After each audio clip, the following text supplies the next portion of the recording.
Hey guys, it's Kelsey and I'm back with another scrapbooking process video. I am back playing with my Felicity Jane collection. So this is Harper, this is layout 5 that I've created so far with this collection, and I'm down to some scraps. I think this is my last full-sized 12 by 12 pattern paper that I have. I have one more solid 12 by 12 to work with, but we're getting down there. This is only layout 5, so I'm hoping I could squeeze out quite a few more. I am not ready to be done with this collection yet. I'm just taking a few of the scraps that I have and layering them basically how they already were. I am still gutting the pieces I know will be covered up by other layers. So this photo is from last Easter. It's just a photo. I was laying on the couch, and then my mom and Bennett and Becca were all on the floor playing, and then KayKay came over and we were just hanging out together, and I was loving on her. So this is kind of a bittersweet page. This is the only page going in my book for Easter. I documented a few pages from this day for Bennett's album that's more about him and family.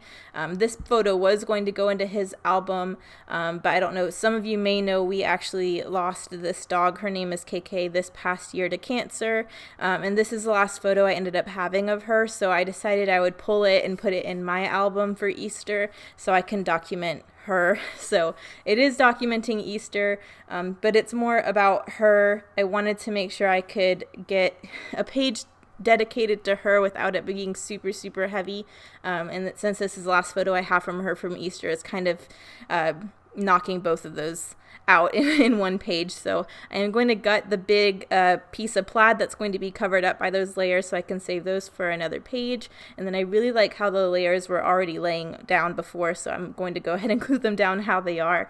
I did just do a really skinny white mat around the photo, and then I really like how this teal and this fruit pattern look on top of this maroon plaid. I think those colors look so nice together.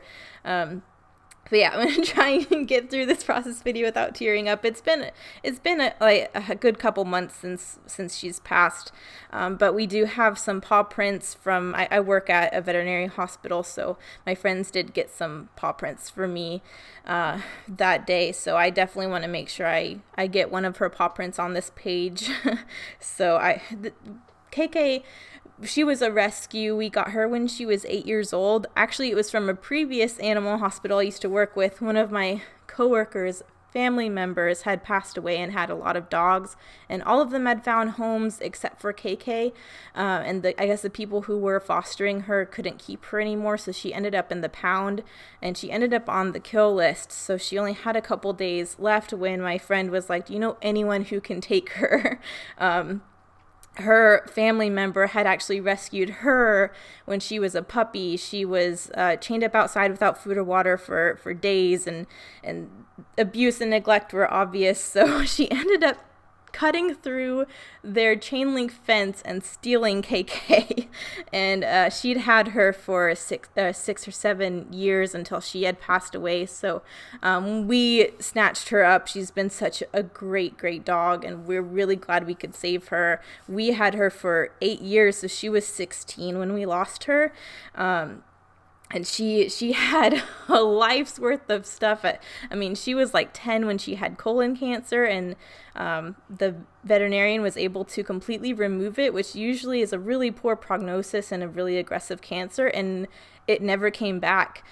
So here we are. Her prognosis was about 6 months, and then 5-6 years later, she actually had thrombocytopenia, and they assume it was bone marrow cancer. In order to diagnose that, you'd have to do a biopsy of the bone marrow and all of that. So it was pretty obvious what the issues were with her symptoms, though.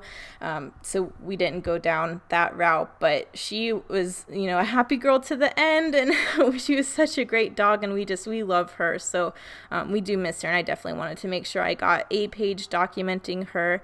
So I tried not to make it super heavy, but I definitely wanted to get all of those detailed mentioned.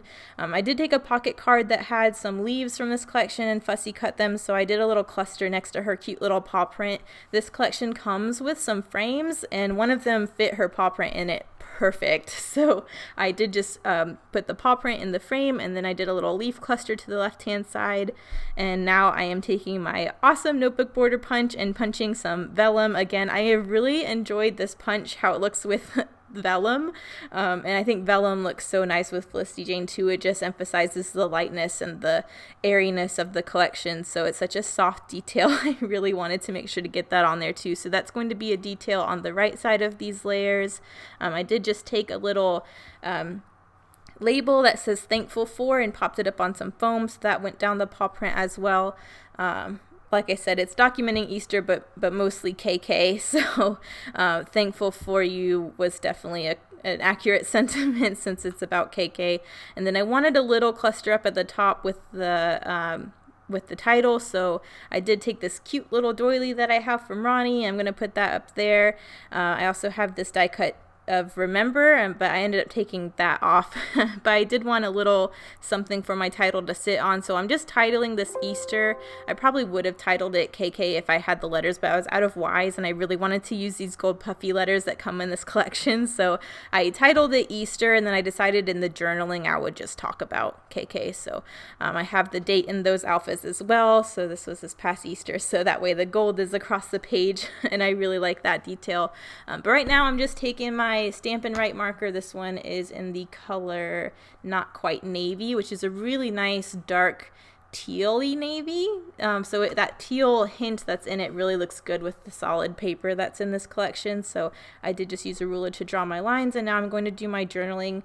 So it just says, we all had a wonderful Easter together, but I didn't know this would be the last photo I'd take of KayKay. At 16 years old, she lost her battle with cancer, but we couldn't be more thankful for our years with her. So I think that kind of covered all the bases. I really didn't want to get too heavy about it, but I did want to document the significance of this photo. So I do have these little white ephemera pieces of the hearts in this collection. I really wanted to get those on here too, and the little epoxy hearts that come in this collection fit perfectly within the outlined heart, so I layered those up and popped them up on some foam, and I really like the dimension and the detail that adds, so I just clustered 2 of them down by the paw print and 1 up by the title. So I really like how that looks. I think that looks super sweet. And then I did want something in the upper left hand corner, but I didn't want to do the usual layering that I like to do in situations like this. So I decided, I had a scrap of this dark teal paper. I thought I might do a little peekaboo up there instead. So I just cut a little, made a little cut in the background paper, and I backed it with that teal, and I folded the corners down and put one of those gold little puffy hearts from the alphas up there. So I think that looks really cute, and it's a nice little detail up there without having to add too much. But here are the close-ups. Thank you guys so much for watching. I really enjoyed this collection. I still have a few pages to go, so don't worry. I will see you in the next one. Thank you guys so much for watching. Bye.